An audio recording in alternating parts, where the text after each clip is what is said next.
मित्रांनो, धर्म तुम्हाला मुक्त करतो की बांधून ठेवतो, एकदा स्वतःला विचारून बघा. डॉक्टर बाबासाहेब आंबेडकर म्हणाले होते, धर्म हा माणसासाठी आहे, माणूस धर्मासाठी नाही. आणि या एकाच वाक्यात त्यांचा पूर्ण दृष्टिकोन दडलेला आहे. ते धर्माच्या विरोधात नव्हते, ते अन्याय करणाऱ्या, मनाला गुलाम करणाऱ्या धर्माच्या विरोधात होते. नवी दिल्ली येथील एका सभेत त्यांनी हिंदू व इतर धर्मावर हल्ला चढवला. तो पुढील प्रमाणे ते म्हणाले, बौद्ध धर्म नीतीवर अधिष्ठित आहे, तसेच बुद्ध हा मार्गदाता आहे. उलटपक्षी श्रीकृष्ण म्हणतो, मी देवांचा देव आहे. ख्रिस्ताने सांगितले, मी देवाचा पुत्र आहे. तर मोहम्मद पैगंबरने सांगितले, मी देवाचा प्रेषित आहे.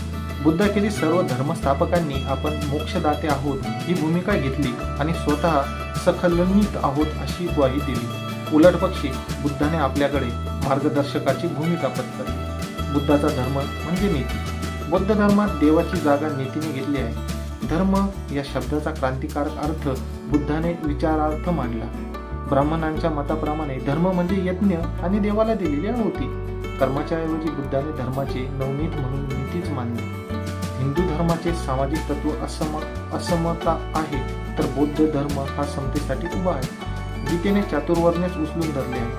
मित्रांनो, त्यांचे हे भाषण खूप महत्त्वाचे आणि मूलगामी विचारांचे होते.